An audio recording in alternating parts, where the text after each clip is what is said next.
In today's video, we're going to cover Minwax Pre-Stain Conditioner and why I've become a big believer in this project for certain types of woods, especially woods that people want to add a little more to. We're going to go over pine. I believe this is actually a piece of construction lumber. This is a piece of common board. So you get a mix of what the pine actually is. I believe this is actually pine. Red oak, some maple. I think this is hard maple. It's from a tree that fell from a neighbor and I milled. And then poplar. Now, the reason I have both of these pieces of poplar is I wanted to point out that poplar changes color over time. This board started out entirely this green color, and you can see now, after multiple years of sitting in this shop, it has turned a nicer brown. So just be aware that when you buy poplar, you're going to get different staining results on the very light sapwood, the darker heartwood, and that if you don't like this color, it does eventually age into this. So I just wanted to give a heads up on that. For the purposes of this video, I will be using all oil-based stains, and this is an oil-based conditioner. They sell water-based conditioner for water-based stains, so make sure you get the appropriate one for your stain. I've always used and preferred oil-based stains. They are obviously harder to clean up, require solvents, stuff like that. So they're not for everyone. I just find that they apply easier, they seem to last longer, and they seem to just generally give a deeper color, in my opinion. Now, we've got some cherry from Varthane, and then these are all Minwax Provincial. This is also Varthane Chestnut, and then this is something called Natural that I got from a garage sale. And you can use the Minwax brand with any of these. And I just want to go through and show you the difference that pre-stain conditioner can make, not just in clarity, but in the shade. In some cases, it's significantly lighter than the stain color. So whenever you're going to use this, make sure you do a test first on either a piece of scrap wood or somewhere inconspicuous underneath the piece, because it is not going to be the same color exactly as it is if you do not use the conditioner. Just be warned, it makes it lighter. It makes it look better, but it makes it lighter. Now, some of these woods are notorious for being problematic, especially maple and pine or softwoods in general. Poplar is often a painting wood, but it can be problematic. And then red oak, a lot of people just like to color. They don't love the kind of bland nature of the reddish kind of brownish color. So often stained woods here. Now, one of the problems that causes inconsistent staining is the density changes in the wood, especially when you get pine and you have these very dense kind of ring areas on flat sawn, and then in maple where you may get some figure, and just the density overall and what takes and sinks in more and what doesn't. And it can look fine, you can get away with it and it can look okay, or it can look incredibly blotchy. Now, some people like that blotchiness for more of a rustic look. If you want to do that, then don't use this because it actually does a pretty good job. It's not perfect, but a pretty good job of preventing those blotchy areas. So I'm going to go through and I'm going to do these 4 stains on each of these types of wood, and then an area on each board where there is no conditioner so that you can see. Now let's cover the methodology that has worked pretty well for me, and you really need to follow this.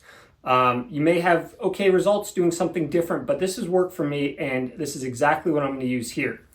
This requires you to sand up to 220 grit. A lot of times people don't sand that high for other stains. You need to do 220 grit.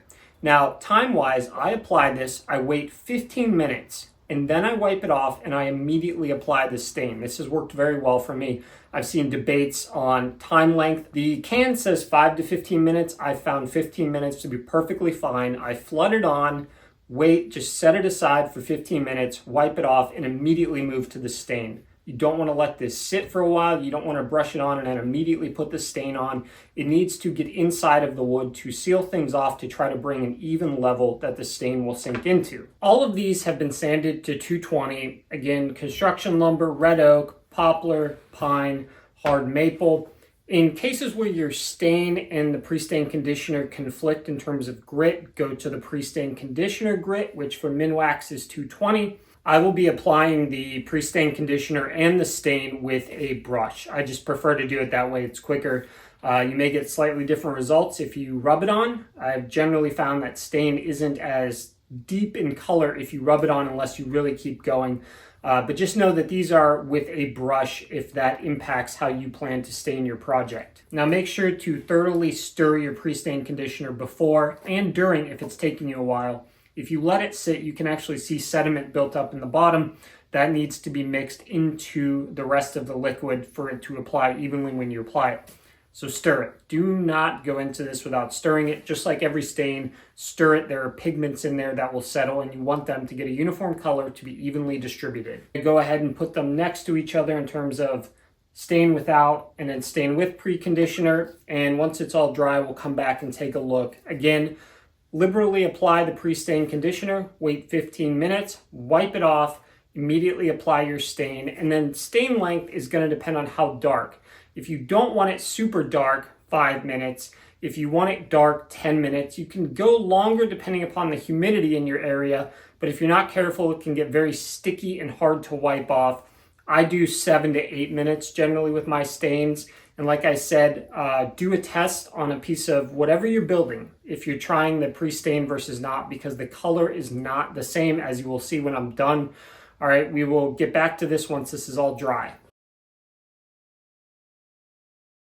It's about 24 hours later now, and we have the results. There is no finish on any of these. For each row, the pre-stain is on your viewer's left, my right. So pre-stain, pre-stain, pre-stain. This is the 2x4, the pine, and some of these are back-to-back. The maple, the poplar, and then the red oak. Now we'll take a closer look at each of these, but right away you can probably see some differences. Pretty significant in the pine, pretty significant in some of the maple, not as noticeable in some of the oak, pretty significant in the poplar, and a little bit differently on the 2x4s in terms of how dark. As you can also see, not only do we have some clean, kind of cleaner look with the pre-stain, but it's lighter. And this is what I mean by you need to understand how dark you want your stain relative to whether you're using the pre-stain conditioner to get a more even coat. It may be lighter as well. This is the red oak, specifically pre-stain on this side, no pre-stain on this side. We've got the chestnut, provincial, cherry, and natural. And one thing that's interesting here is that we get a little bit of a cleaner, lighter look in the non-deeper grain areas, but there's not a huge difference here. I don't think if you're using oak that I'd necessarily, based on my testing, feel the need to use it. Obviously on this provincial here, we can see a bit of darker kind of blotchiness, but not so much on the others. This is that natural stain, which again, not quite sure why it exists, but I had it, so I'm using it. So not bad there. Let's move on to the poplar.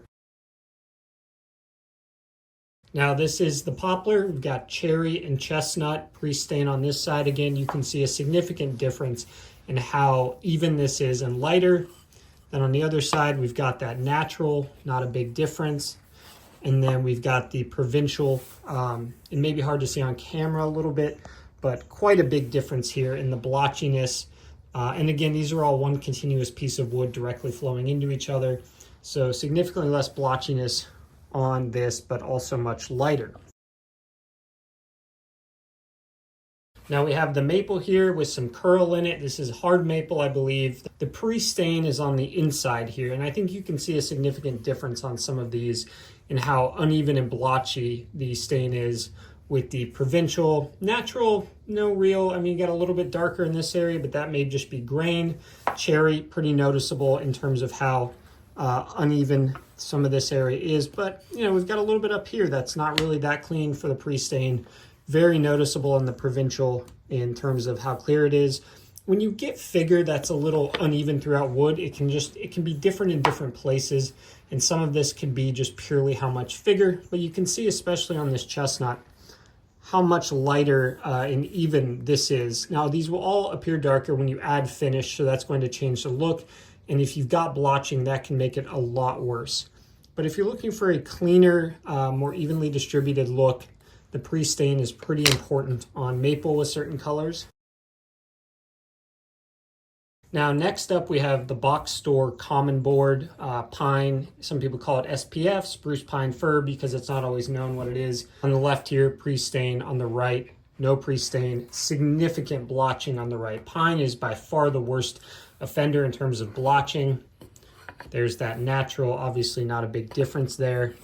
And then here is the pre-stain on this side. No pre-stain on this side. Chestnut, again, very, very noticeable difference. You know, we still got some here in the density coming off of this knot, but compared to the other side, significantly more even throughout this. I think pine is one where if you don't want this kind of rustic, uneven look where you almost have to use either a pre-made pre-stain or there are some recipes for your own, but it's not a lot of money for a little can. It goes a long way, and I think it's definitely worth it for using a pine project. And again, there's the cherry. Unbelievable difference, just truly night and day between how blotchy that is without the pre-stain conditioner. Now this is the 2x4. Not actually as different as I thought. We can see it a little more in the provincial coming off of this knot on this side, but nowhere near as bad. The cherry, you can tell that whenever this grain would continue out, that was going to get worse. Natural, no real noticeable difference, and not too bad on chestnut. While I definitely would use it on a soft wood, I was a little surprised that this wasn't worse. And if you accidentally forgot to use it on this, at least this specific piece of 2x4, there is very little consistency in how stain works on soft woods. You would have probably gotten away with it for the most part. That's going to do it for today. Hopefully you've been able to see the impact that a pre-stain conditioner, the Minwax oil with oil-based stains, makes. I think on certain woods it's significant. Obviously some people want the rustic look, some don't. Certain woods like red oak doesn't seem to make a huge difference. Pine, poplar, maple, pretty big difference. If you have any questions, feel free to ask. Just remember, you sand up to 220, you let the pre-stain conditioner sit for 15 minutes, flood it on there, wipe it off, immediately put your stain on, and then stain time can depend on how light to dark you want, anywhere from just a quick wipe on and then a minute later wipe off to sometimes up to 8, 9, 10 minutes to get a darker look. You can always go back and add more stain later. Hopefully this helped you decide. I definitely think poplar, pine, maple, if you want a cleaner look, get the pre-stain conditioner. It's 10 to 13 bucks. They're pretty easily available in home centers online. Hopefully that helped you. Thank you. Have a good one.